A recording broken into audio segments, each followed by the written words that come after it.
live video coming to you on Facebook, YouTube, and Twitter with me, Charlie James, on Pure West Radio on the Drive Time Show. And as you can see, I am joined today by my old buddy, my old pal, Mr. Simon Mottram, the owner of Fast Track Driving School. Simon, how are you? Hello, Charlie. I'm really good, thank you, buddy. How are you doing? I'm grand. I'm really excited. This is a really fantastic feature that we're doing. And of course, it's great to see you. And we've got joining us as well, our student of the month, Dixie McDougall. Hey, Dixie. Hi. How's it going? I'm doing well. I'm really excited. You know, student of the month. Student of the month, exactly. What an honor. So Dixie, you have recently passed your test, yes? Yeah, passed first time, all thanks to Simon. Woo! Passed first time. Brilliant stuff. It must have been, tell me, how did you feel when they turned to you and said, congratulations, you've passed? Oh my God, I was so anxious the whole time. But when she turned the laptop to me and she was like, look at that. And I was like, oh my God, because I had to read it for a second. It just said like, you've passed. And it was just like the biggest relief ever. I was so excited and so happy with myself. It is an absolutely phenomenal feeling. I'm not going to lie, I almost cried. It was such a great feeling. And of course, we have Simon to thank. Simon, are you proud? Always proud. Every time there's a pass, it's one of the greatest feelings, which is why I passionately love my job. As I told Dixie, I told yourself, Charlie, when you went off for a test, you both said to me, what do you do? Well, I pace up and down like an expectant father. I can't sit still. I'm always, on the edge of my seat, walking around. And the day I stop walking around and stop caring is the day I'll stop teaching. But whenever I get that, or when the student gets the pass, because down to the day, it's really down to Dixie, to Charlie, to Emma, to Stuart. On the day, it's down to what you do.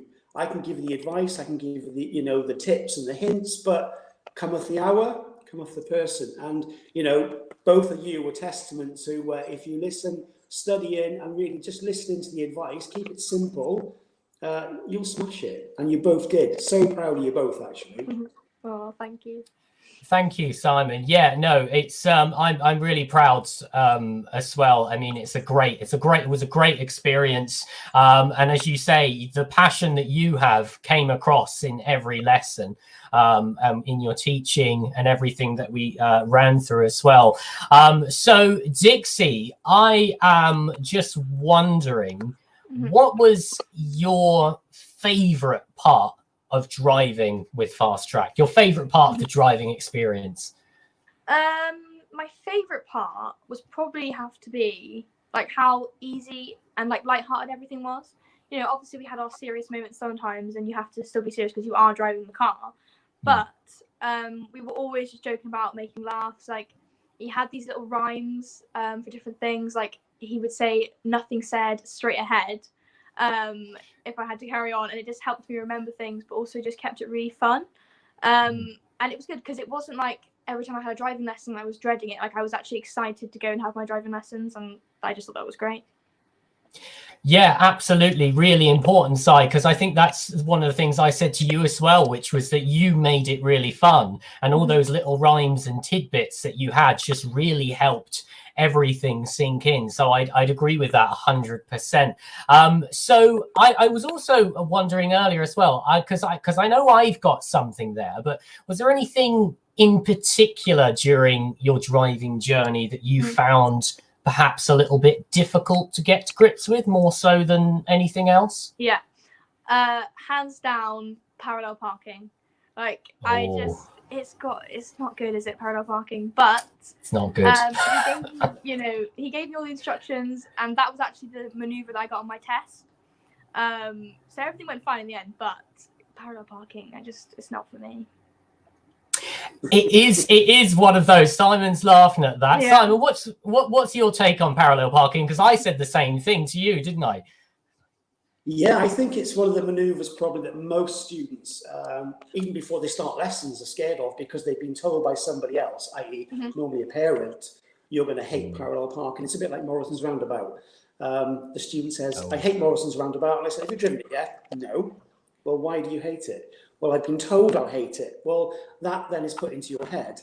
The parallel park is notorious, I think, of the manoeuvres. But if you think about really in simplicity terms, it really is quite a simple manoeuvre. It's got the least work of most of the manoeuvres. When you go back to the old driving test, the 3-point turn or turn in the road, you think the work involved to turn your car around on the steering, the clutch control was huge. But literally a parallel park, when you think about it in the simple terms, there's not a lot of work to do on the steering wheel. I think it's a case of just understanding the concept of what you have to do. And I think if you've got reference points, I think reference points are key when you're learning. But once you've passed your test, to be honest, we don't use reference points. We just kind of use that magic term, which is about now. That's what we say. We turn about now. We don't line up a reference point, like a Bay Park, Dixie, probably the same for yourself. In a car park, you had your reference points in training. But really, once you do it for real on your own, you kind of just turn. Just do it, about yeah. And that's what happens. You just get that way of life. But the parallel park, I just think it's all in there. It's all there. Whereas, Dix, you had it on your test. I did, and I did it fine on my test, exactly. Of course you did, and that's what happens. People, they stress over it, then they get it on their driving test, they come back and go, I did the parallel park, and it was absolutely easy. Well, it is actually easy. I think it's in the head. It's not about you can't do it. Of course you can do it. It's just a case of under the pressure. Yeah, a mental block. Yeah, that's exactly what it is, Dixie. You're correct. It is the mental block, but and that mental block's been put there by other people. Yeah, for sure. Absolutely. For sure. To all of you that are watching, we've got a question on there. Pop your comments down. Did you pass your driving test first time? Would love to hear from you. Oh, Mr. Mottram shaking his head. Simon, would you care to share that little story? Unfortunately, I failed my first driving test. Oh my God. But all the scandal. He says to two people that passed first time, sorry, Dixie, sorry.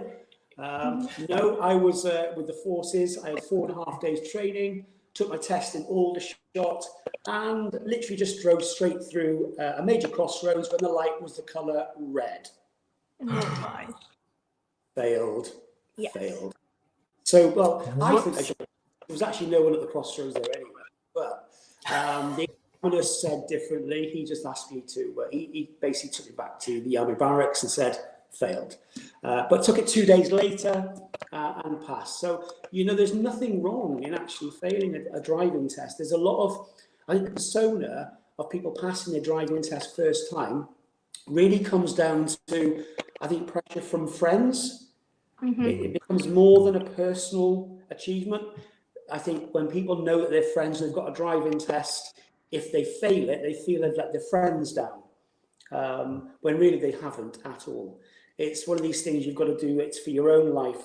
It's for your own future and your own development. So, people failed 1, 2, 3, 4 times. Doesn't matter. What matters is that you keep on and you get there.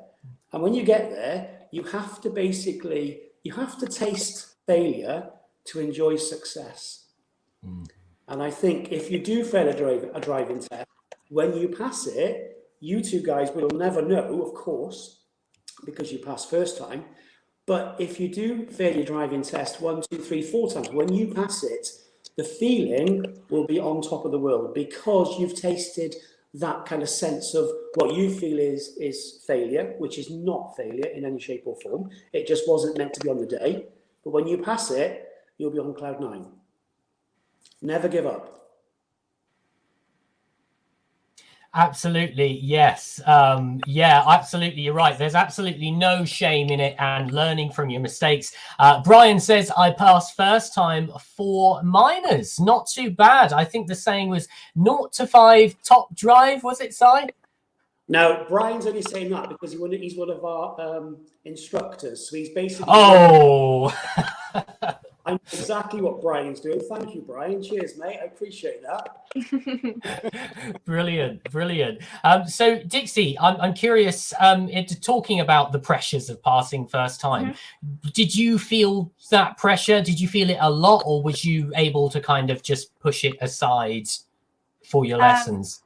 Yeah, no, I really wanted to pass first time. I didn't tell any of my friends my driving test date, just in case I did fail, because I was like, I'm not going to tell them if I do fail. But when I was in there, and there was one test person I really didn't want to get, because like people had said, you know, she's really bad with her. But I just had to like put my nerves aside, just get in there, and yeah, it was all good in the end. Get in the zone, yeah. All about getting in the zone. Cometh the hour and all that. Charlie says, I passed second time with just the one minor. Very nice, very well done. Lovely stuff. So Dixie, if you have got some advice, you passed your test now, you've got some freedom. If you give some advice on how to prepare for that big day, what one or two or a few little tidbits would you give? I think the main thing to do, for me anyways, that really helped me, was to try my best to not think about it too much and just give it all, like give everything I've got, but also making sure that I practiced a bunch in my test area, so that when I was actually doing my test, like there was roads that I knew what was going to come next, and I knew, you know, what was going to happen. And I think that if I hadn't have gone and practiced where I took my test, that would have been a really big disadvantage to me. Absolutely, yeah, and that reminds me about what we said about geography. Of course, knowing the geography of roads really helps. But then, Sai, I remember you saying about I'm forgetting it now. Is it arrive to drive? Not getting too caught up in the geography and actually analysing each road as you come into it. Yeah, I think that's a really good point Dixie's made. One thing Dixie did do is that because she was lucky enough to have a car, and Mum was great as well with Dixie. She took her over there. She was travelling, so I think parental help is huge if you've got the opportunity, which not everybody does. You know, we've not all got, you know, the finances or the availability to get a car, but Dixie was looking to have that. So I think when we went round what we call the hotspot areas, when I met Dixie the next lesson and I said, what have you done? The first thing she'd say is, I've rammed in the hotspot areas. I've been over here, and she'd versed the areas. And geographically, I think what Dixie said was really important, is that it does help if you know what's around a corner, i.e. you come around a bend, you know, potentially parked vehicles waiting for you. If you didn't know that, then you are at a disadvantage, even though you should be able to drive anywhere at any point. However, you're being assessed for 40 minutes. So knowing the ground is really, really helpful. Hence the reason you get over to the training grounds with parents or your instructor, and you make sure that you understand where there's more difficult areas in certain areas. So you've got to get over there and practice those. The nasty hills on the T-junction. Dixie knows it. You know, I know. We covered them, you know, and if then she is put into that particular area or that scenario on test day, it's not the first time. So, you know, one, I think practice makes perfect, or practice makes better, not perfect. And two, knowing the area will really help. And, you know, and Dixie's, hence the reason she's student of the month, you know, I mean, we only had a short window, Dixie, to get you ready in the end, didn't we? That was the big thing. What, a few weeks? A few weeks. And then a few weeks of like mad lessons. And then obviously, wasn't there an issue with the beast?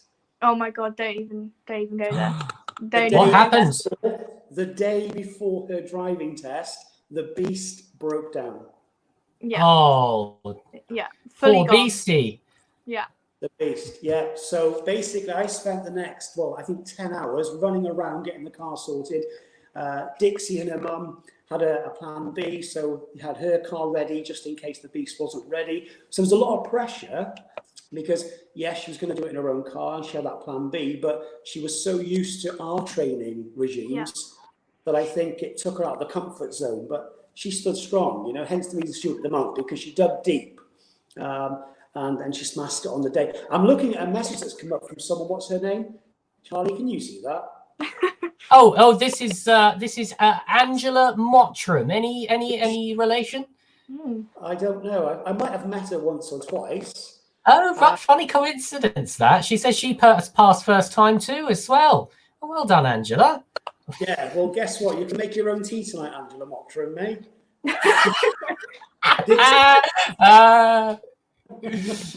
Oh, Angela, you've only gone and put yourself in it. Yeah, brilliant. Well done. So, yeah, fantastic. Well, I've got one last question for you, Dixie. So, what would you say to anyone who is considering doing their lessons, and why should they choose fast track driving school?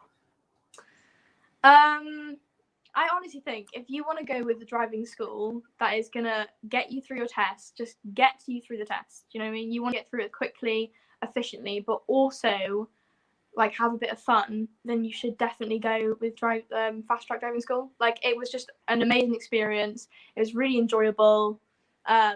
He never got frustrated with me if I made a mistake. And it was just, 100% I would do it again and recommend it to someone else.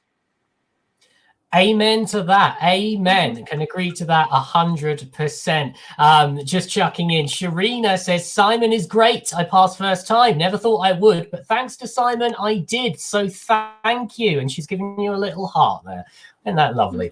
That's nice. Again, Sharina was another one that was, in my head, student of the month. This is a young lady that went against all the odds. She was shy, withdrawn, and I know she won't mind me saying that, but she came out of her shell so much. She was such a quiet individual, lacking confidence in driving, and after a few sessions, this lady was a different lady. She was just amazing, and she passed first time. So, you know, that's what it's about. I think it's building rapport with your students, having a bit of fun with them, a bit of banter.